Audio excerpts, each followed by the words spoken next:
Hello everyone, welcome to computer science planet. आज के session में आप सभी का स्वागत है। आज का जो टॉपिक है हमारा फ्रॉम डेटाबेस सिस्टम वो है नॉर्मलाइजेशन और इसके अदर इम्पोर्टेंट टॉपिक जो आपके एचटेट में आ सकते हैं। जैसे कि आप स्टूडेंट्स को पता है कि एचटेट में मोस्ट ऑफ द टाइम क्या है, थ्योरेटिकल क्वेश्चंस पूछा जाता है। प्रैक्टिकल पोर्शन या फिर मैं बोलूं न्यूमेरिकल पोर्शन क्या आता है, कम से कम आता है। जो प्रीवियस ईयर क्वेश्चन पेपर्स हैं उसके बेसिस पे अगर हम एनालाइज करें तो यहाँ पर प्रैक्टिकल क्वेश्चन कहाँ आते हैं, एनटीए नेट के अंदर। तो आज का जो ये कंप्लीट सेशन है स्पेसिफिकली किसके लिए है, एचटेट एस्पिरेंट्स के लिए या फिर वो किसी भी टीजीटी पीजीटी एग्जाम के लिए प्रिपेयर करते हैं। क्योंकि आपको पता है यहाँ पर थ्योरेटिकल पोर्शन ज्यादा पूछा जाता है और उसमें से एक डाटाबेस का बहुत ही इंपॉर्टेंट टॉपिक है, दैट इज नॉर्मलाइजेशन।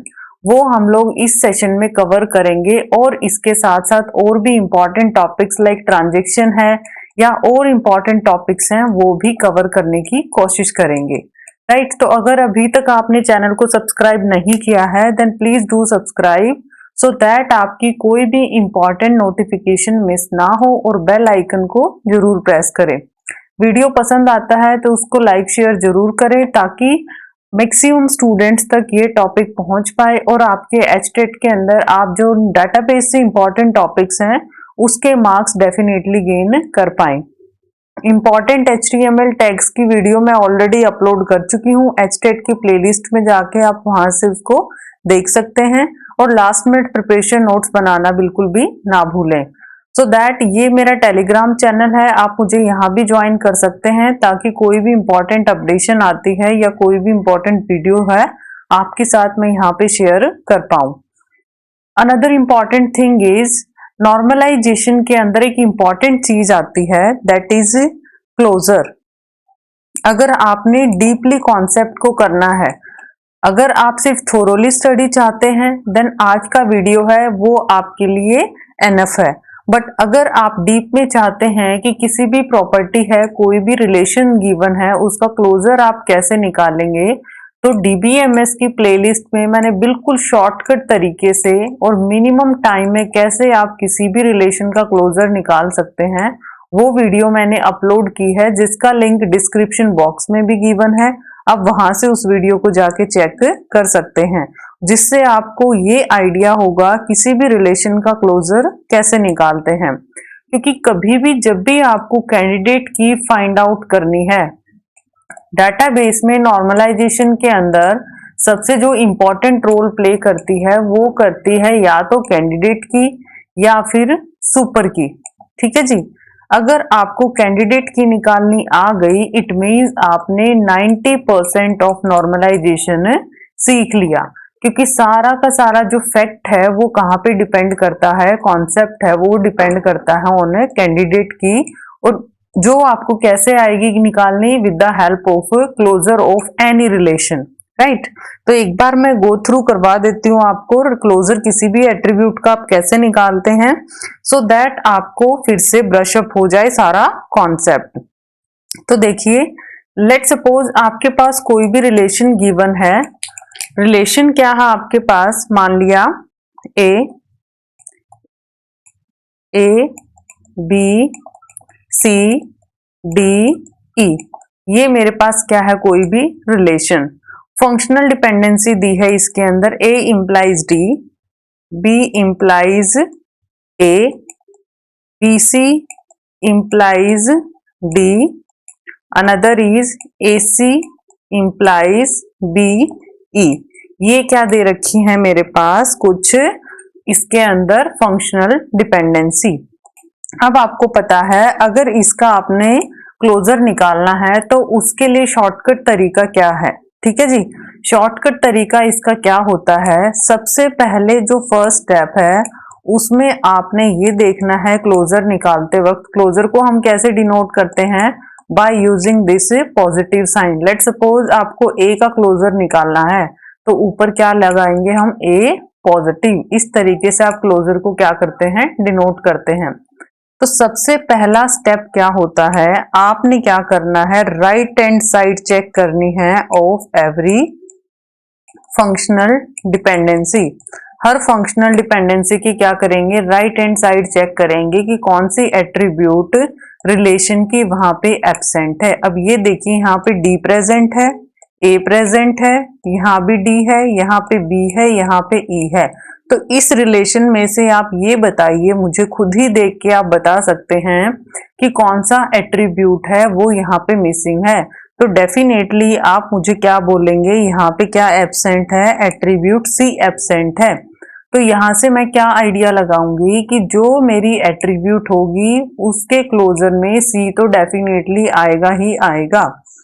राइट, पहला स्टेप क्या था, पूरी फंक्शनल डिपेंडेंसी की क्या चेक की मैंने, राइट हैंड साइड चेक की। राइट हैंड साइड जब मैंने चेक की, ये देखा रिलेशन में से कौन सी एट्रीब्यूट यहाँ पे मिसिंग है, तो वो तो मेरे पास क्या होगा, क्लोजर में आएगा ही आएगा और डेफिनेटली वो मेरी कैंडिडेट की का पार्ट 101% एग्जिस्ट करेगी। यहाँ तक सभी को क्लियर? अगर किसी भी स्टूडेंट को कोई भी डाउट आता है तो आप मुझे कमेंट सेक्शन में पोस्ट कर सकते हैं। तो सी तो मेरा एट्रीब्यूट आएगा ही आएगा। अनदर इंपॉर्टेंट थिंग क्या है, अब मैं क्या चेक करूंगी, इसके हर एक फ्रेंड को, लेट सपोज ये ना 5 फ्रेंड्स हैं, ठीक है, आपने ये मान के चलना है 5 फ्रेंड्स हैं। आपको पता चल गया कि ये फ्रेंड तो होगा ही होगा हमारे ग्रुप के अंदर, राइट।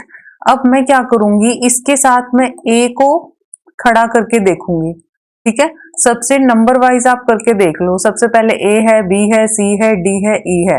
तो एक शॉर्टकट तरीका इसका क्या है, जब मैंने ए के साथ इसको किया तो मुझे ये पता है जब मैं किसी भी फ्रेंड के घर पे जाना चाहती हूँ, इनको मैंने मान लिया कि ये आपस में फ्रेंड्स हैं और इनको आपस में कहाँ जाना, अपने घर पे जाना है, तो मुझे ये देखना है क्या ये दोनों मिलके मुझे कंप्लीट रिलेशन या कंप्लीट जितने भी फ्रेंड्स हैं सभी के घर पे लेके जाते हैं या नहीं लेके जाते। बिल्कुल शॉर्टकट और सिंपल वर्ड्स में मैं आपसे बताना चाहूंगी, ठीक है। तो आपको ये पता है ये दो अगर पर्सन है तो इन दोनों को अपने घर का एड्रेस पता होगा 101%, ठीक है। ए को ए का एड्रेस पता है और सी को सी का एड्रेस पता है, इसमें तो कोई प्रॉब्लम नहीं है। अब इसमें नया चीज क्या आएगा, नई चीज यहाँ पे ऐड होती है। अब मुझे ए कहाँ कहाँ लेके जा सकता है, ए को किसके घर का एड्रेस पता है, ए को डी का पता है, ठीक है जी। तो ए मुझे किसके घर पे लेके जा सकता है, डी पे, ठीक है। अब मुझे ये बताइए ए और सी मिलके मुझे कहीं पे लेके जा सकते हैं या फिर ए सी डी तीनों मिलके ले जाए, हो सकता है किसी एक को घर का पता हो, जैसे कि ये 5 फ्रेंड्स हैं, मान लिया ये 5 फ्रेंड है, ठीक है, ए बी सी डी ये पांचों फ्रेंड है। ए क्या चाहता है कि मैं ई के घर पे जाता हूँ, ई के घर पे जाना चाहता है, तो ए क्या करेगा, मान लिया उसको बी के घर का पता था, ठीक है, ए को क्या पता था, बी के घर का पता था, वो बी के घर पे पहुंच गया, वो उसको जाके बोलता है कि मुझे ई के घर पे जाना है, क्या तुम मुझे वहां पे पहुंचा सकते हो।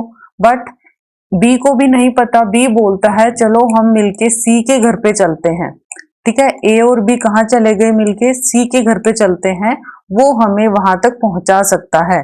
तो ए और बी मिलके कहाँ गए, सी के घर पे गए, ठीक है जी।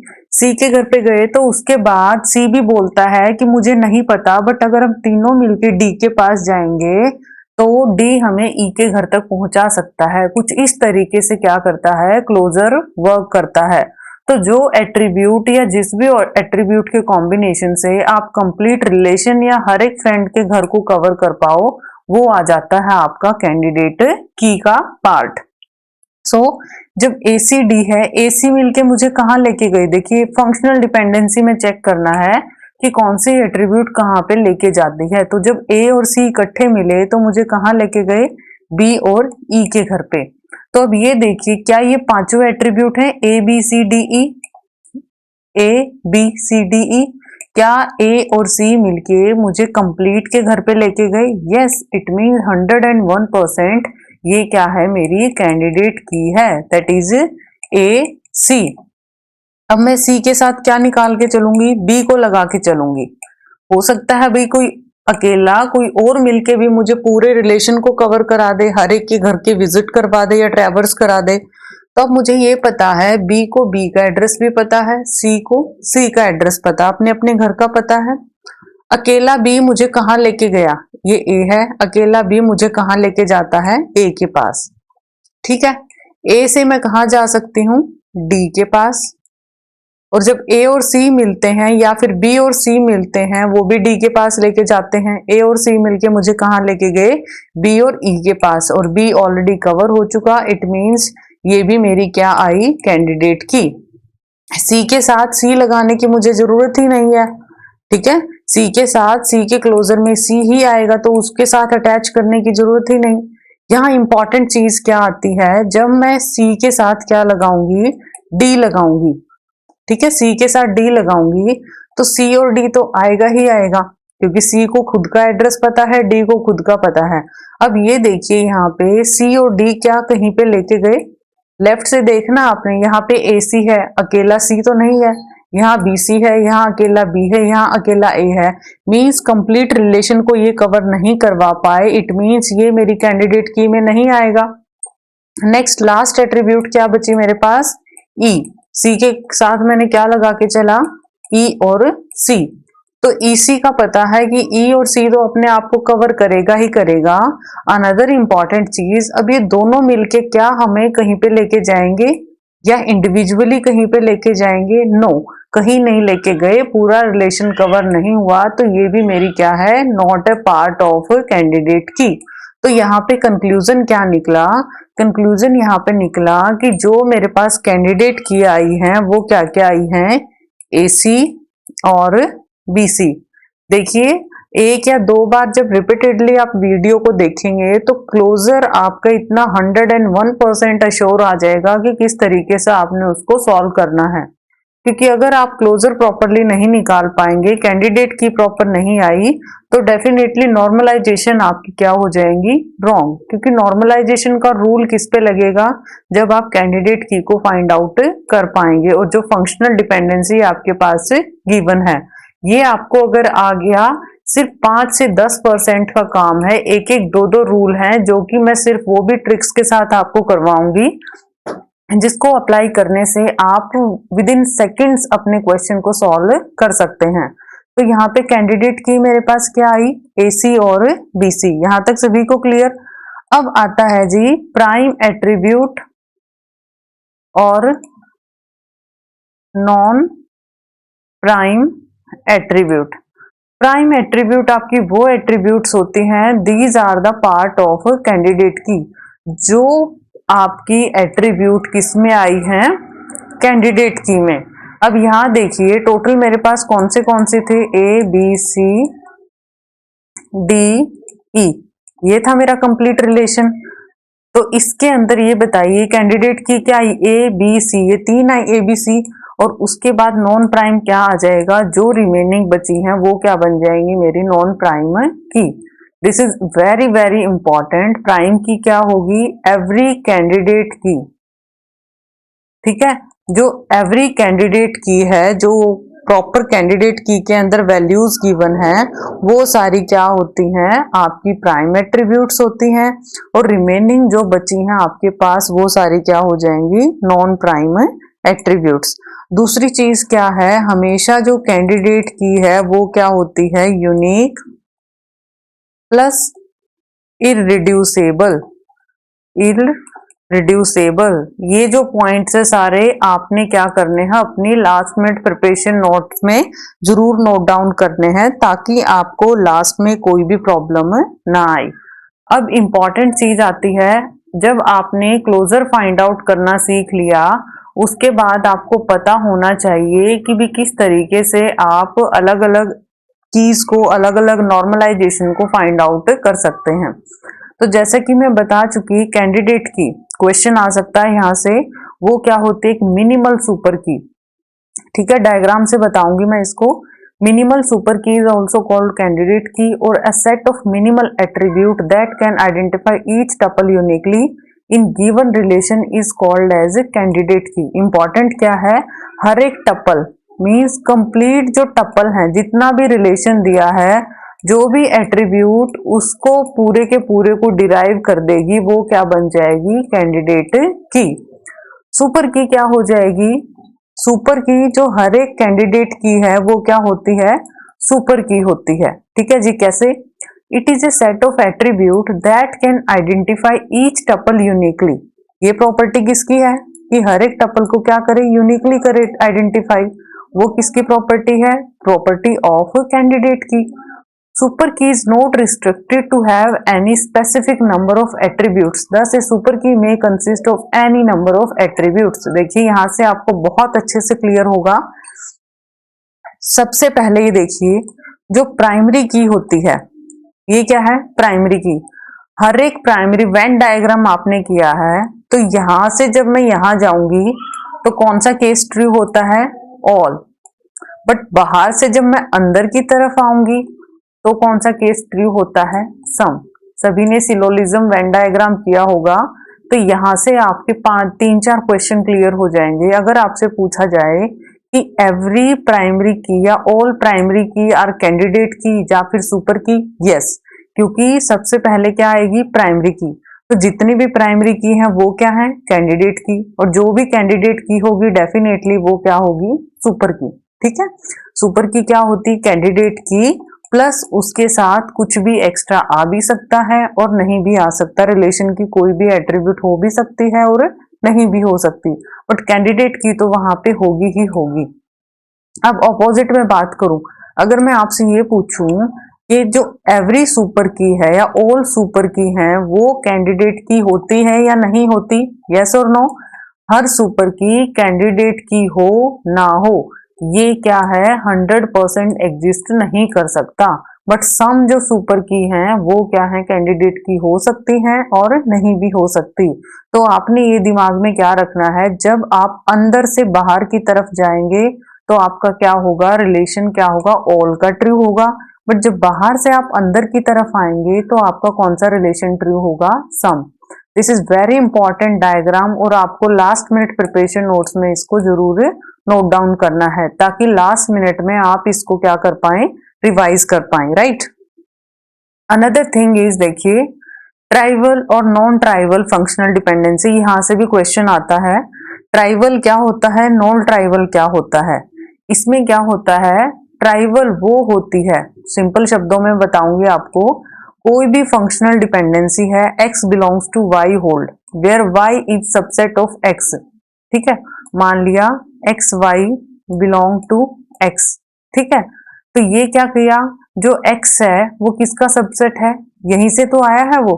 ठीक है, इस किसका सबसेट है, एक्स वाई का सबसेट ही तो एक्स है, क्योंकि ये कोई अलग तो एट्रीब्यूट नहीं है। तो जब इस तरीके का रिलेशन है, इट मीन यहाँ पे ट्राइवल फंक्शनल डिपेंडेंसी क्या करती है, होल्ड।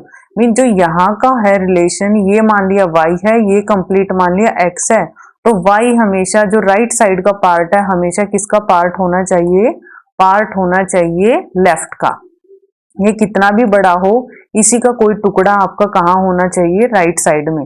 बट नॉन ट्राइवल क्या होगा, जब x अलग है y अलग है।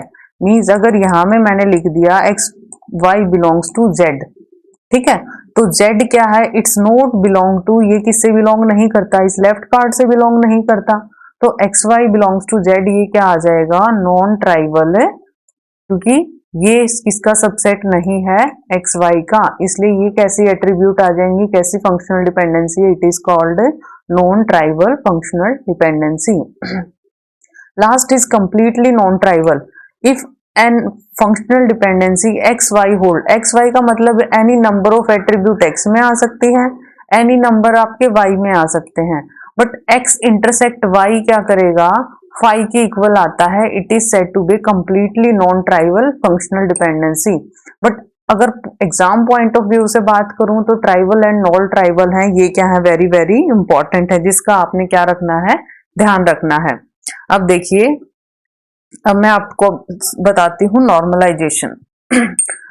नॉर्मलाइजेशन देखिए अलग से बड़ा ही इंपॉर्टेंट डायग्राम है, डायग्राम के थ्रू ही आपने करना है इसको। देखिए हमारे पास क्या है, जो आपके सिलेबस में या फिर जो मोस्टली एग्जामिनर क्वेश्चन पूछता है वो कहाँ तक पूछता है, टिल BCNF। ठीक है, तो इस तरीके से अगर मैं बात करूं, जो 1NF होती है वो क्या होती है, सबसे वीक होती है, और जो BCNF है वो क्या है, सबसे स्ट्रॉन्गेस्ट है।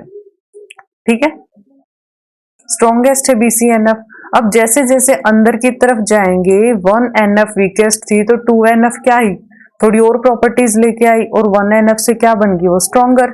इससे स्ट्रॉन्गर क्या बनी 3 और 3 से स्ट्रॉन्गर क्या बनी BCNF, राइट। तो इस तरीके से क्या चली ये स्ट्रेटेजी, बड़ा ही सिंपल सा डायग्राम है।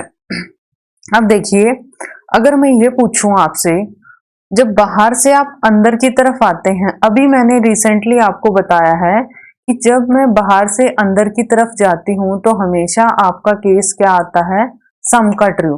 बट अंदर से जब मैं बाहर की तरफ जाऊंगी ऑल का।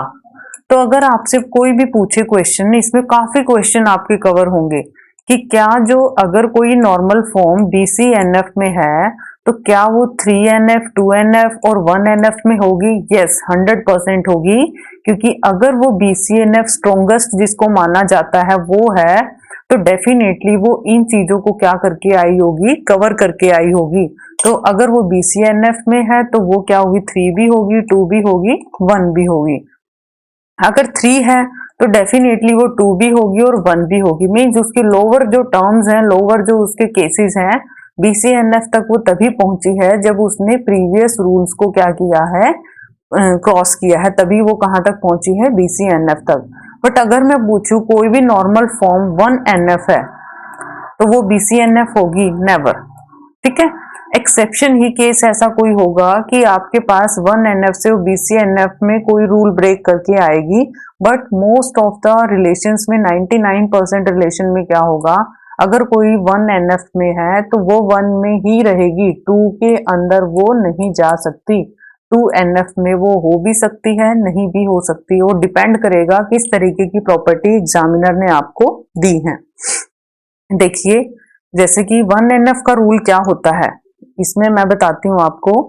बहुत ही इंपॉर्टेंट स्लाइड मैंने आपके साथ शेयर करूंगी। ये देखिए डायग्राम, जो की रूल है, क्योंकि अभी आपको पता है कि एग्जाम के बिल्कुल ही कम दिन है और उसके अंदर बहुत ज्यादा कॉम्प्लिकेटेड चीजें मैं आपको नहीं बताना चाहती। ठीक है, तो मैक्सिमम टाइम के अंदर जो मैक्सिमम चीजें हैं आपने किस तरीके से करनी है मिनिमम टाइम के अंदर। तो फर्स्ट NF आपकी वो होती है जिसमें आपका रिलेशन क्या होगा, ABCD, कोई भी रिलेशन होगा, यहाँ पे जो वैल्यूज आएंगी, जो भी रिलेशन आपको दिया वो सारी क्या होंगी, एटॉमिक या फिर अलग अलग होंगी। ठीक है जी, जैसे ऐसा नहीं है कि A B इस तरीके के आपको कोई भी रिलेशन दिया होगा। रिलेशन हमेशा वैल्यू क्या होंगी, जैसे ABCD इस तरीके से सारी क्या होगी आपके पास, अलग अलग एटॉमिक क्या होंगी, वैल्यूज होंगी।